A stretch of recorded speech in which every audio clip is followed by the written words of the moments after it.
Amigos e amigas do curso de Pedagogia, Licenciatura Plena em Educação Infantil da Universidade Federal da Paraíba, modalidade EAD, Educação à Distância, UFPB Virtual. Meu nome é Cleodon de Melo Ventura. Estamos aqui para conversarmos um pouco sobre um artigo que escrevemos para o componente curricular de tópicos especiais, sobre orientação da professora Daniela e do professor Delmiro. Vamos aqui fazer uma discussão breve sobre esse tema. O tema, na verdade, nem falei, falar agora.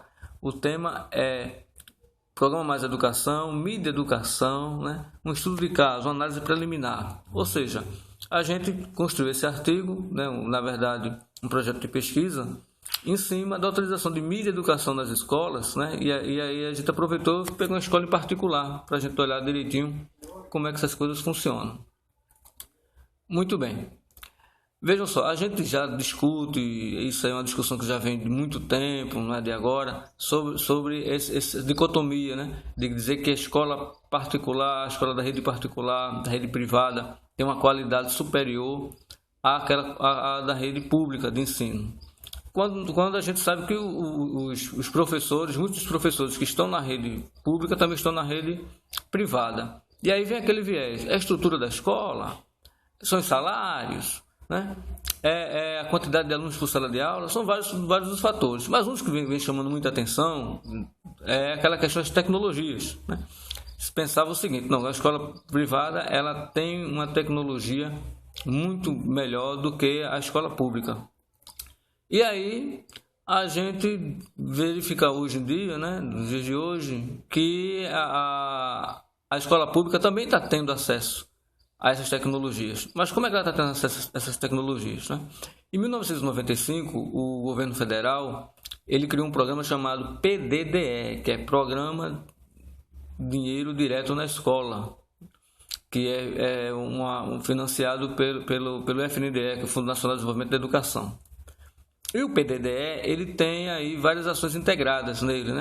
Ele tem uma dessas ações, é o chamado Programa Mais Educação, que é uma espécie de laboratório, vamos dizer assim, para as escolas começarem a se preparar para o ensino em horário integral. Na verdade, o programa ele tem algumas atividades que vão aí trabalhar com o aluno no pós-horário. Ele fica ali, por exemplo, estuda no horário da manhã e fica mais às 3 horas na escola no horário da tarde. E algumas escolas fazem o seguinte, quem estuda no horário da tarde participa dessas atividades no horário da manhã. Pois bem, essa escola em particular que a gente viu aqui no município de Pujuca, ela tem pouco mais de 1.000 alunos, ela optou fazer esse trabalho com 100 alunos no programa Mais Educação. E como é a escolha dessas atividades? Bem, ela deveria acontecer o seguinte, a escola ela tem acesso lá no site do FNDE para se inscrever no programa Mais Educação. Ela teria que escolher várias atividades, são 15 macrocampos, que vão de letramento, de aula de reforço, por exemplo. Aí chega também ciências naturais, e aí são vários macrocampos, na verdade. E dentro desses macrocampos tem esporte e lazer, tem as atividades. Então, são 65 atividades que a escola pode escolher dentro desses macrocampos.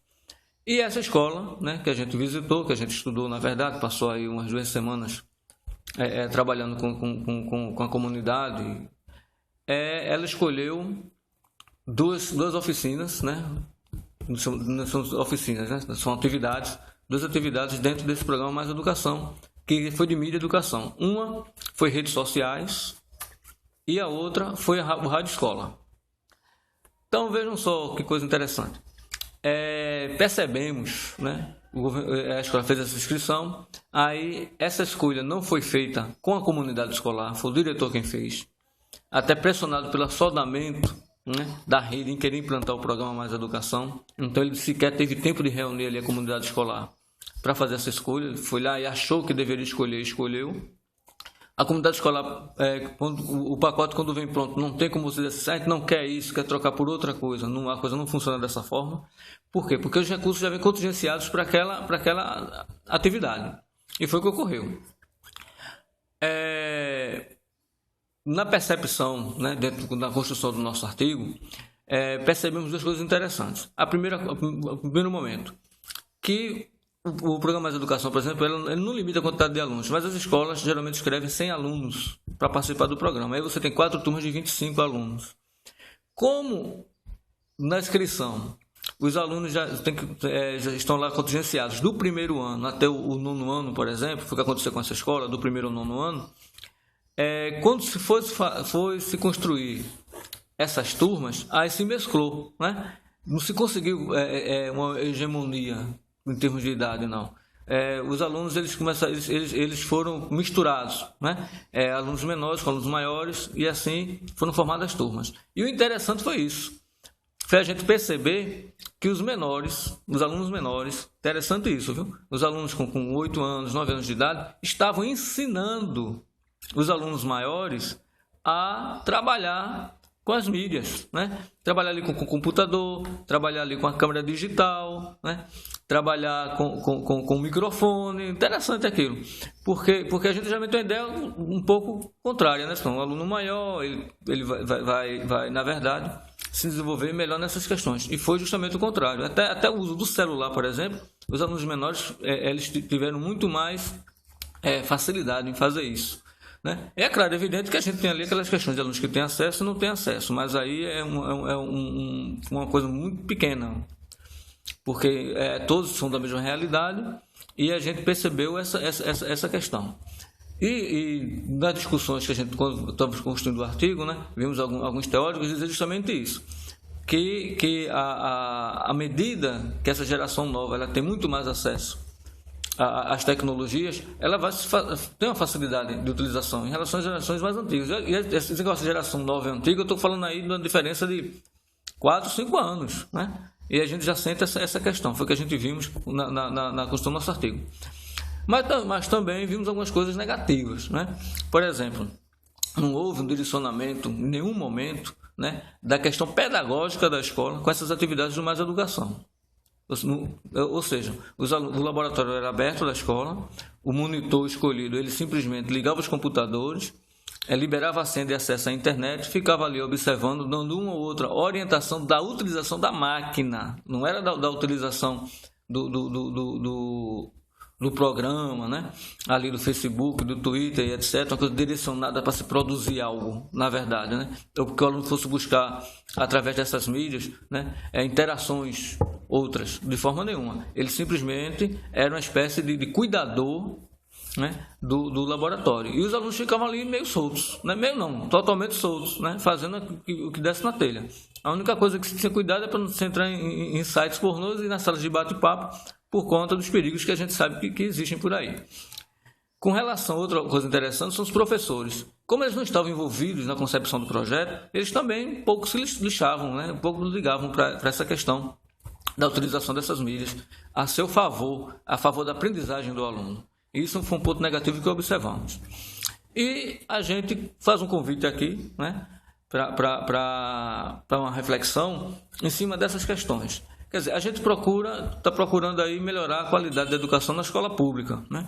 As ferramentas estão aí dispostas, né? Antes se reclamava de recursos, e hoje em dia não se pode reclamar tanto. Essa escola, por exemplo, para essa atividade foram disponibilizados quase R$8.000, uma quantia considerável, se a gente for observar que a escola tem autonomia para fazer esses gastos.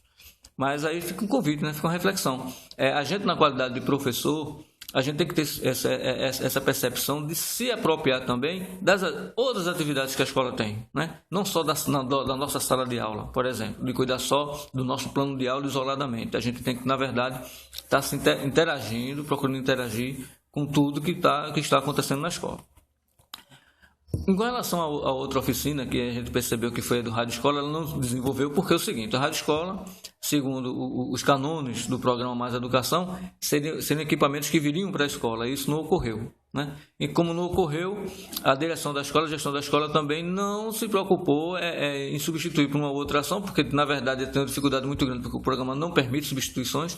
Quer dizer, você tem que ter uma ata, reunir a comunidade para ir ver uma atividade análoga a isso, que venha cobrir essa atividade. Então não houve essa preocupação. E aí, o que aconteceu? Houve horários ociosos, e esses horários ociosos, na verdade, foram ocupados com atividades esportivas, né? Quando se poderia, por exemplo, já que dá para se justificar uma ação análoga, se trabalhar, fazer a rádio escolar da própria escola com os recursos que estavam, certo? Sem esperar o equipamento do MEC, que é o quê? Uma mesa de som, microfone, uns caixinhas acústicos, fios, né? E tem recursos para se pagar serviços para que seja realizado. E a escola não fez, e isso nos entristece muito, porque na verdade você tolhe o aluno, né? Tolhe o alunado de desenvolver mais essa prática que é a comunicação social, né? Dentro das mídias em educação. Bem, minha gente, deixo aqui o meu e-mail, é cleodon.ventura@gmail.com.br, para a gente conversar mais um pouquinho aí, trocar algumas ideias, certo? Agradeço aqui aos meus colegas, né? Que virtualmente a gente trocava ainda troca muitas ideias com relação aos nossos estudos, né? Ao professor Edelmiro, a professora Daniele, por lançar esse desafio, e estamos aí para mais outras questões. Bom dia. Bom dia.